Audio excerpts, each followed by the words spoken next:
دین کی زندگی کوئی الگ نہیں ہے.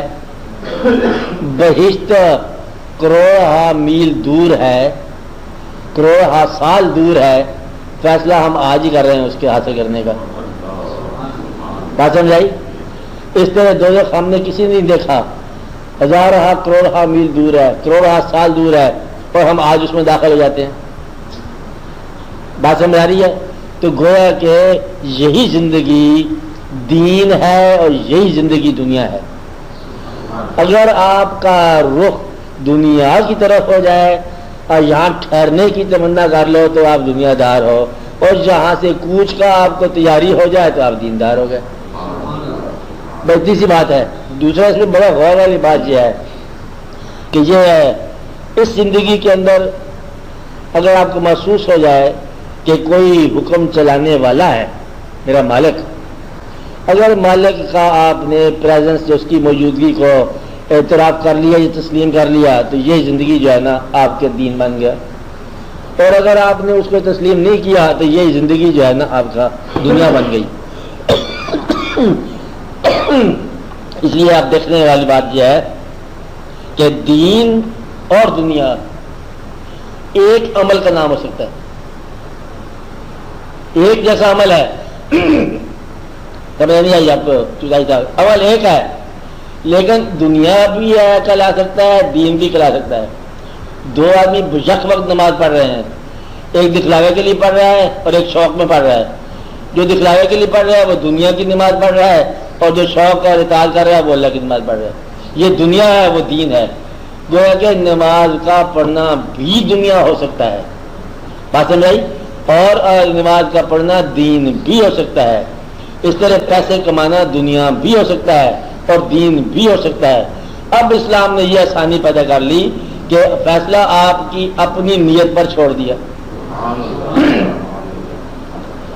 اور نیت کو مخفی کر دیا تاکہ آپ کو ندامت نہ ہو, تاکہ توبہ کا آپ کو موقع ملتا جائے. تو اسلام نے یہ مہربانی کی کہ آپ کی نیت جو ہے وہ چہرے پہ نہیں لکھی کہ میں یہ نیت رکھتا ہوں, نیت مخفی کر دی. عمل ظاہر ہے, عمل کا نتیجہ بھی ظاہر ہے. ہم عمل سے اور نتیجوں سے نیت کا فیصلہ کرنے والے نہیں ہیں. دنیا والے عمل سے نیت کا فیصلہ کرتے ہیں اور دین والے جو ہے نا وہ نیت کو ویسے مانتے ہیں عمل کے بے نیاز ہو کے. چلو بہتر ہے, دعا کرو. خیر آواز اب دعا کرو. چلو پڑھو, کراچی پڑھو, دروچی پڑھو, کچھ پڑھو. اعوذ باللہ من الشیطان الرجیم, بسم اللہ الرحمن الرحیم. اللہم صل وسلم وبارک علی سیدنا و مولانا محمد صاحب التاج والمعراج والبراق والعلم, دافع البلاء والوباء والقحط والمرض والألم. اسمه مكتوب مرفوع مشفوع منقوش في اللوح والقلم, سید العرب والعجم. جسمه مقدس محقر مطهر منور في البيت والحرم. شمس الضحى بدر الدجى صدر العلا نور الهدى, كهف الورى مصباح الظلم. جمیل الشیم شفیع الامم صاحب الجود والکرم.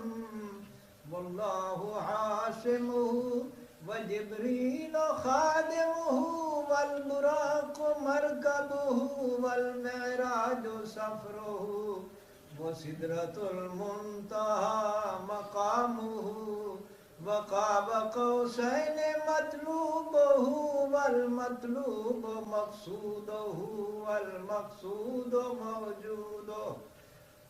سيد المرسلين خاتم النبيين شفيع المذنبين أنيس الغريبين رحمة للعالمين راحة العاشقين أمراض المشتاقين شمس العارفين سراج السالكين مصباح المقربين محب الفقراء والغرباء واليتامى والمساكين أغثنا أغثنا أغثنا يا رسول الثقلين صلى الله عليك وسلم أغثني يا حبيبي أغثني يا حبيبي أغثني يا حبيبي أغثني يا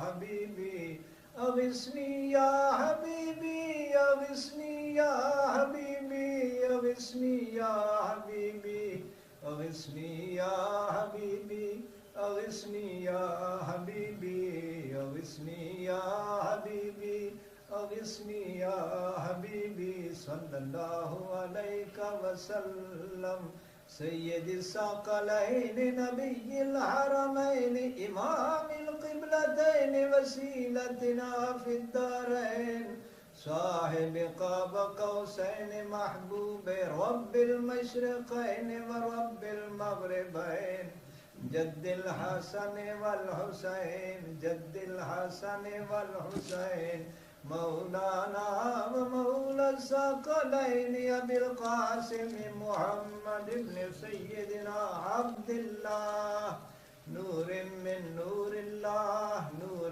من نور الله يا أيها المشتاقون بنور جماله بلغ العلا بكماله كشف الدجى بجماله حسنت جميع خصاله صلوا عليه وآله وصحابه وسلموا تسليما سبحان ربك رب العزة عما يصفون وسلام على المرسلين والحمد لله رب العالمين.